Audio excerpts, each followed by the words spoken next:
What is your backup plan? I don't care how well you plan, how well you prepare. At some point, if you're giving a speech, a presentation, a training, something is going to go wrong, and there's nothing you can do about it. Now, I like to think I'm a person who plans well. I've got a little checklist of everything I do. If I'm going to a place to give a speech or a presentation or a training, I always go the night before. I try to get to the room a couple hours in advance. I've got my checklist of all the equipment, what I need to do. But sometimes things happen. You've got to be prepared. One day I was giving a training in Trenton, New Jersey, and I thought, well, that's only 60 miles away. Shouldn't take that long to get there from Manhattan. Do I really need to go the night before? I'll just go the day of. Normally, that's an hour trip by car. Well, the problem was, on this particular day, all of the tunnels were closed. So I'm sitting in traffic. An hour goes by, I'm still in Manhattan. An hour and a half goes by, I'm still in Manhattan. It took 2.5 hours to get to Trenton. By this time, I'm pulling into the parking lot of the training, and it's way past our start time. Steam is coming out of my ears. For people who know me, they know few things make me annoyed as much as myself being late. I like to be on time. I hate keeping people late. So this rattles me a little. I get to the room where we're doing the training, and guess what? It's 10 people for the training, and the room is the size of a shoebox. I'm thinking, how in the world are we even going to get people in? It's way too small. Plus, there's a table that's taking up so much room. I'm able to work with someone pushing the table aside. And I think, okay, where am I going to set up my computer, my screen, the laptop, the projector? There's no room for any of that. What do I do?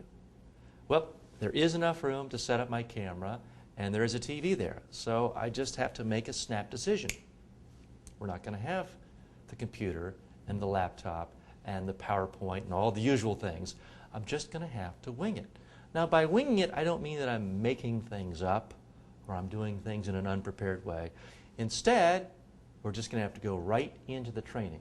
So in this case, I started off with sample interviews of each person I was training and then a critique.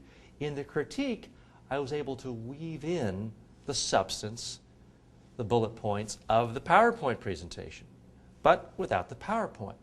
What was the result for the client, for the trainees? They said it was the best training they'd ever had.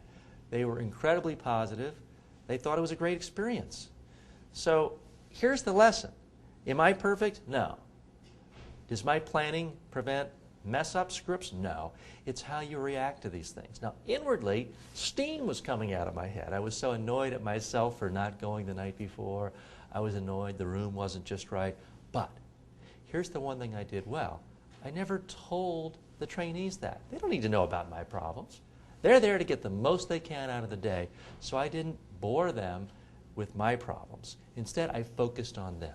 That's what you need to do when the room isn't met and set up to your expectations. So what's the lesson here for you? The lesson is, don't complain to your trainees. Don't say, well, if I'd had this, this would have gone well.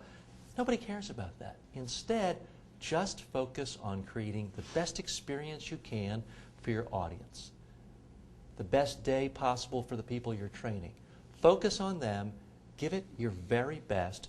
If it's not your ideal, don't let them realize that. Make them think this is the best day or the best speech you've ever had, and you'll find they give back to you. They respond to you. They'll get a lot out of it. We can't control problems with rooms or equipment sometimes. We can control how we feel about it. So even if inwardly you're upset about things, don't show it to your audience.